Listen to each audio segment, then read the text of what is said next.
Welcome to Tagalog Movie Recap.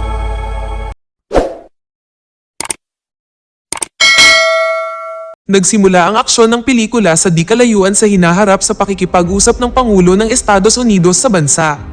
Ang Pangulo ay nadulas sa kanyang mga salita nang ipahayag niya na ang Western Forces na binubuo ng estado ng Texas at California na sumasalungat sa lehitimong pamahalaan ay dumanas ng matinding pag-atake mula sa armadong puwersa ng USA. Sa ngalan ng kanyang katungkulan, ipinangako niya na muling isasama ang mga residente ng mga rebeldeng estado pabalik sa pinag-isang bansa sa sandaling mapabagsak nila ang kanilang ilegal na separatist na gobyerno at bumalik sa balwarte ng demokrasya, ang Pangulo ng Amerika. Ang talumpating ito ay pinakikinggan sa isang hotel ng war photographer na si Lee Miller, na napagtanto na ang Pangulo ay hindi naniniwala sa kanyang sariling mga salita.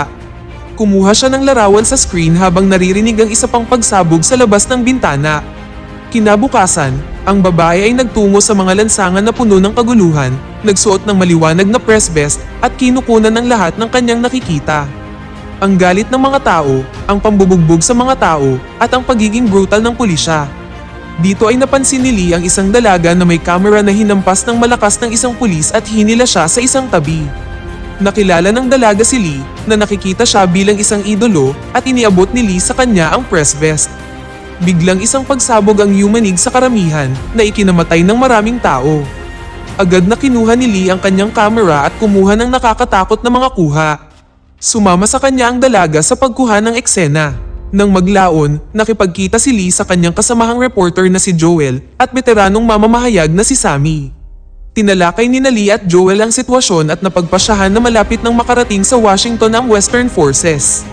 Plano nilang isagawa ang kanilang pangunahing ulat upang makuhanan ng larawan at makapanayam ang pinatalsik na pinuno sa nilusob na Washington bago siya mahuli at mapatay ng mga sundalo ng Western Forces.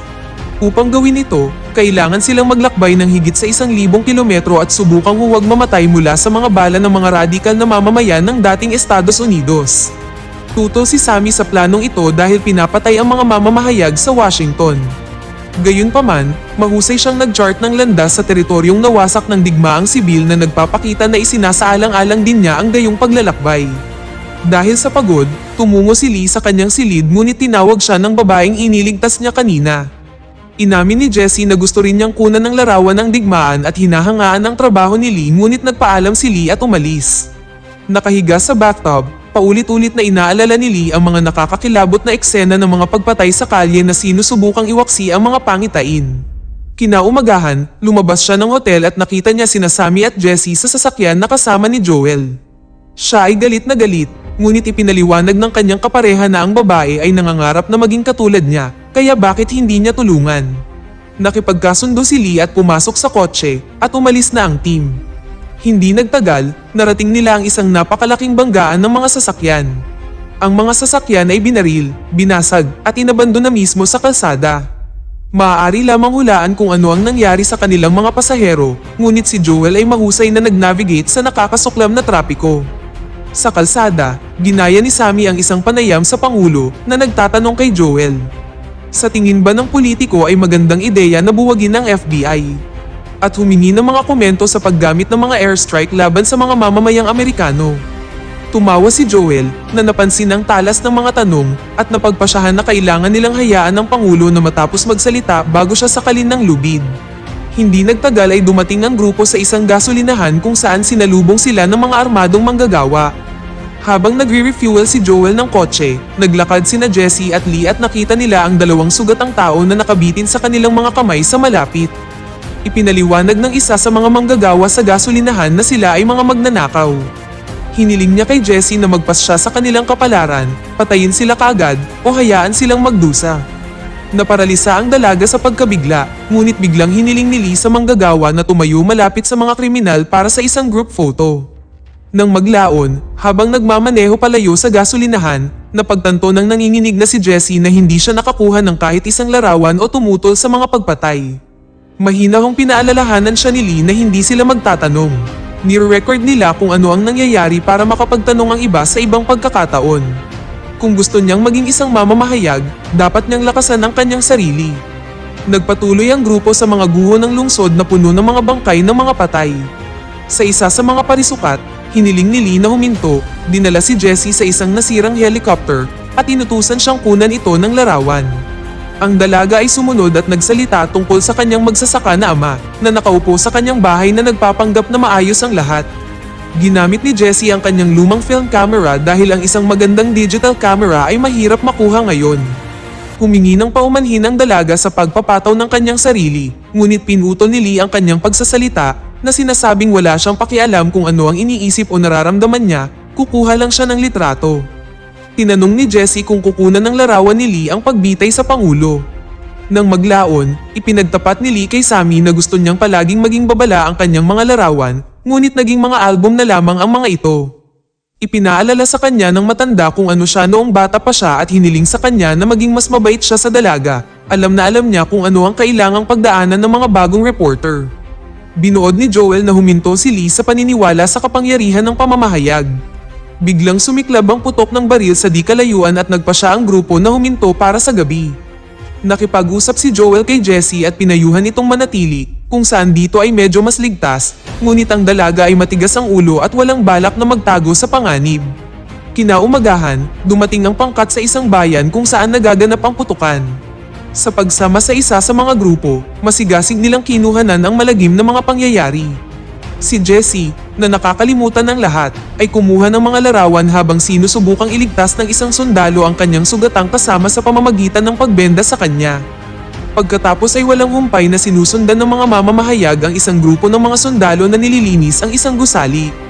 Kinukuha nila ang bawat galaw ng mga armadong lalaki, kinunan nila ang pagbitay sa isang sugatang kaaway at ang mga mukha ng tumatawa ng mga sundalong walang malasakit sa nakapaligid na kaguluhan. Kalmadong pinapanood ni Sammy ang pagbitay sa mga bilanggo, habang si Jessie ay pantay na walang pakialam na kinukunan ito ng larawan, at si Lee ay tuluyang tumalikod sa eksena. Nang maglaon, nagpatuloy sila at hindi nagtagal ay nakarating sila sa isang refugee camp kung saan makakakuha sila ng pagkain, ngunit walang tent. Ang mga tao ay nagtayo ng kampo sa isang dating stadium at ang mga bata ay masayang naglalaro ng mga kagamitang pang-sports. Dinalhan ni Lee si Jessie ng pagkain at nagulat na siya ay gumagawa ng isang pelikula sa kalsada. Inamin ng dalaga na alam niya kung paano nagsimula ang paglalakbay ni Lee bilang isang mamamahayag. Kung tutuusin, naging kilala sa buong mundo ang kanyang mga larawan ng student massacre. Sinabi sa kanya ng mamamahayag na ang kanyang mga magulang ay nanatili din sa isang sakahan, mas pinipiling hindi tumugon sa digmaang sibil. Nang maglaon, ipinakita ni Jessie kung paano niya tinitingnan ang mga larawan gamit ang kanyang telepono at inamin ni Lee na sa 30 mga larawan, karaniwang isang magandang larawan lang ang kanyang makukuha. Pagkatapos ay pinuri niya ang kuha ni Jessie ng isang naghihingalong sundalo bilang mahusay na kuha. Sa gabi, nagpahinga sila sa tabi ng apoy at sa umaga, nagpatuloy sila sa mga guho at nagbabagang bansa. Hindi nagtagal, pumasok sila sa isang bayan na hindi apektado ng digmaan.